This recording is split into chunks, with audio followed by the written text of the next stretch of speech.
What if I told you that your greatest fear could become your greatest strength? That falling isn't the opposite of success, but a part of it. Hey there. Yes, you, the dreamer, the doubter, the one wondering if it's worth taking that leap. I see you scrolling through success stories, thinking they're somehow different from you. Well, let me tell you something. They're not. Did you know Michael Jordan was cut from his high school basketball team? Let that sink in. The greatest basketball player of all time. Rejected. But here's what he said. I have missed more than 9,000 shots in my career. I've lost almost 300 games. 26 times. I've been trusted to take the game-winning shot and missed. And you know what? He kept shooting anyway. I know what you're thinking, but that's Michael Jordan. He's different. Are you sure? Because at 16, he was just a kid with a dream, facing the same fears you're facing right now. The same doubts, the same whispers saying, maybe you're not good enough. Let's talk about J.K. Rowling.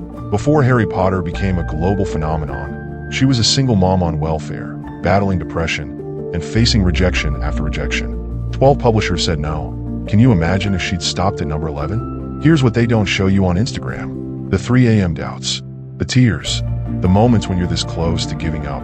But guess what? That's where the magic happens.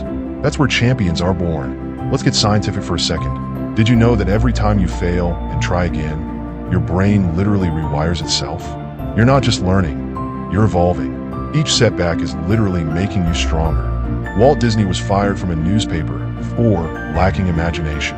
Can you believe that? The man who would create Disney was told he wasn't creative enough. But here's what's incredible. He didn't just ignore the criticism, he used it as fuel. You know that phone in your pocket? It took thousands of failures to create. That app you can't live without probably crashed 1 million times before it worked. Even Google, yes, Google, started in a garage. This is about me. I applied to 23 colleges, got rejected from 20.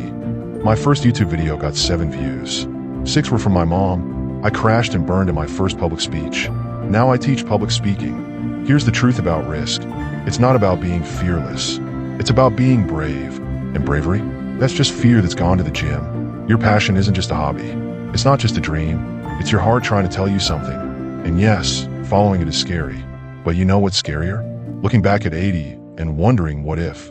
Steve Jobs was kicked out of his own company, but he said something incredible. Getting fired from Apple was the best thing that could have ever happened to me. Why?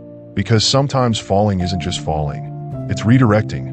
Right now, somewhere in the world, someone just like you is taking that first step. Someone is hitting publish on their first video. Someone is sending out their first application. Someone is stepping onto a stage, shaking with fear, but doing it anyway. Scientists call it post-traumatic growth. The idea that we can actually become stronger through adversity. Every time you fall and get back up, you're not just recovering, you're upgrading. Stop comparing your blooper reel to everyone else's highlight reel. Behind every overnight success is usually 10 years of hustle. Behind every viral video are hundreds that didn't make the cut. My first business failed in 3 months. I lived in my car while building my startup. I was told I was too young to make a difference. Here's something they don't tell you. You don't have to do it alone. Every great achiever had help, had mentors, had people who believed in them when they stopped believing in themselves. So what are you waiting for? Permission? You don't need it. The perfect moment? It doesn't exist. All you need is right here, right now. Your risk isn't just about you. When you dare to fall forward, you give others permission to do the same. Your courage becomes contagious. Think about it. 10 years from now, someone might be sitting where you are, watching a video about your story, about how you dared to take that leap. So here's your permission slip. You can fail. You will fail. And that's not just okay. It's necessary. Because every failure is a lesson. Every setback is a setup. Every fall forward is a step closer to flight. I challenge you right now to take that first step, to hit publish, to raise your hand, to start that project, to tell your story. Because the world needs what only you can bring. Your time is now. Your moment is here. And yes, you might fall, but fall forward. Because in the end, it's not about avoiding failure. It's about daring greatly. Remember, the greatest risk is not taking one at all. Now go. Take that leap. Fall forward and watch yourself fly.